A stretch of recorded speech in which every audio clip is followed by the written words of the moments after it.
उसी शक्ति के साथ खड़ा है, उसमें कोई परिवर्तन नहीं है। जब इस्लाम धर्म के लोग इस भारत भूमि पे आए तो तनक अन्याय नहीं किया, अत्याचार नहीं किया, तलवार उठाई और सीधे कहा या तो सिर झुकाओ और नहीं तो सिर कटाओ। ये नारा था उनका। सिर झुकाने का मतलब इस्लाम स्वीकार करो और सिर कटाने का मतलब गर्दन अलग। ये इनका नारा था और इन्होंने ना जाने कितने लोगों का सर कलम किया और ना जाने कितने लोगों को मुसलमान बना दिया। इतना ही नहीं, तमाम बहन बेटियों को उठा ले जाते थे, जो मर्जी अतिथि करते थे, चूंकि इन्होंने क्रूर शासक किया गया। वही हाल और इन्होंने क्या किया? इस्लाम धर्म के लोग, इस्लाम धर्म के लोगों ने जहां पर भी मंदिर मिले उन मंदिरों को तोड़वाया। आप लोगों को मैं बता दूं, इस्लाम धर्म के जो बड़े हिंदू सनातन के जो बड़े बड़े विद्यालय थे, उन विद्यालयों तक को तोड़ दिया गया। एक नालंदा विश्वविद्यालय है, आप लोगों ने सुना होगा। अभी अब की बार मैं बिहार गया तो हमने सोचा देख लेते हैं, हमारी बहुत इच्छा थी, कई बार गया लेकिन वहां जाने का अवसर नहीं मिला। लेकिन अब की बार गए, इतना बुरी तरीके से तोड़ा है उसको। और मालूम है क्या गलती? कुछ गलती नहीं थी।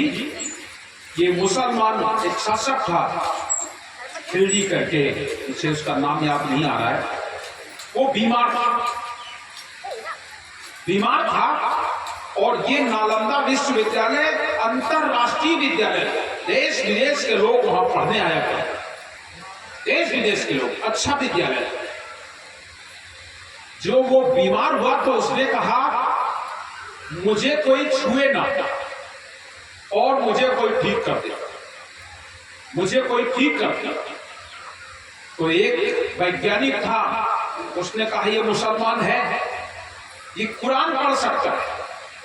उन्होंने कुरान में ऐसी दवा लगाई और उससे कहा आपको कोई नहीं छुएगा, केवल इसे आप पढ़ तो सकते हैं, ये आपका ग्रंथ है कुरान, पढ़ लेंगे।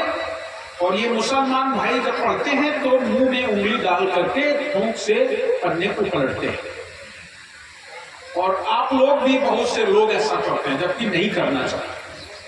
करने के लिए तो बड़े और बड़े बड़े विद्वानों को मैं देखा, मुंह में हाथ डाला और कागज पलट देते।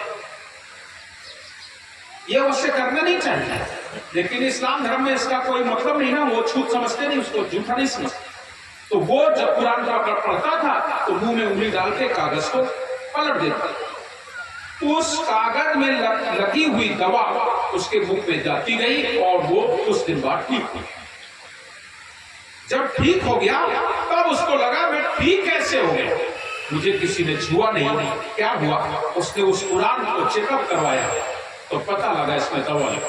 बस इतनी सी गलती के कारण उसने नालंदा विश्वविद्यालय को तोड़वा दिया। इतना विज्ञान इनके पास, इतना बड़ा विज्ञान। और नालंदा विश्वविद्यालय छोटा मोटा विश्वविद्यालय नहीं, 4 घंटे हम उसके अंदर रहे और 4 घंटे में हम घूम नहीं पाए, थक गए गलत से। बहुत बड़ा विश्वविद्यालय है, बिहार में है, आज भी उसका अवशेष बाकी है। वहां पर गुरुकुल हुआ करता था, वहां जो दूर दूर से आते थे लोग, उनके रहने का विस्तार, भोजन की व्यवस्था, बढ़िया रसोई, सब कुछ उसके अंदर है।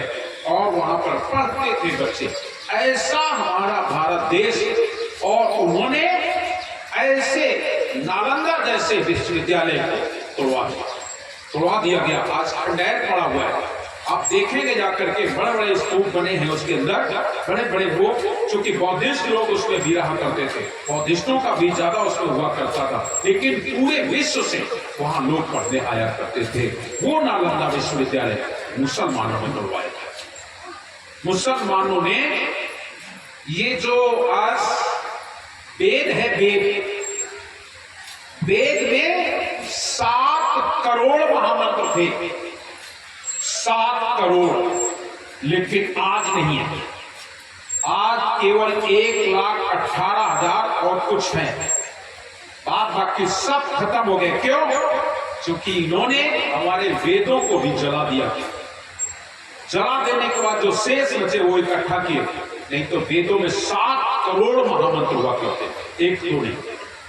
ये जितना विज्ञान आप देख रहे हैं, कहने के लिए आज वैज्ञानिक कहता है मैं विज्ञान मैंने बनाई, सच में हमारे महापुरुष जितने बड़े विद्वान थे, आज के वो विद्वान कहां हो सकते हैं। आज विज्ञान बनी है, आज विज्ञान ने क्या किया है, हमारे ही धर्म ग्रंथों से शोधन किया। ये विज्ञान कहीं और से नहीं आई, हमारे ही धर्म ग्रंथों से शोधन किया है, हमारे ही धर्म ग्रंथों को पढ़ा है और पढ़ करके तब वो आज आगे बढ़ पाए हैं। लेकिन आज वही लोग धर्म से दूर होते चले जा रहे हैं, धर्म से दूर ही नहीं होते चले जा रहे हैं, बल्कि आज वैज्ञानिक लोग ईश्वर भगवान परमात्मा से भी दूर होते जा रहे हैं। आज सब कुछ सोचते हैं मैंने किया है, मैं क्या कर सकता हूँ। उस समय के जो विद्वान संत हुआ करते थे, महात्मा हुआ करते थे, वो लोग जो कर लेते थे वो आज का विज्ञान नहीं कर सकता है। और जब जब विज्ञान बढ़ा है, ये भी मैं आपको बता दूं, इस पृथ्वी पर विज्ञान जैसे जैसे बढ़ता है, एक दिन ऐसा आता है इस विज्ञान से ही विनाश हो जाता है, इस विज्ञान से ही विनाश होता है। और आप देख रहे हैं पूरी दुनिया आज विनाश के कगार पर बैठी हुई है, पूरी दुनिया विनाश के कगार पर बैठी है। आज हर देश एक दूसरे देश से डर रहा है। क्यों?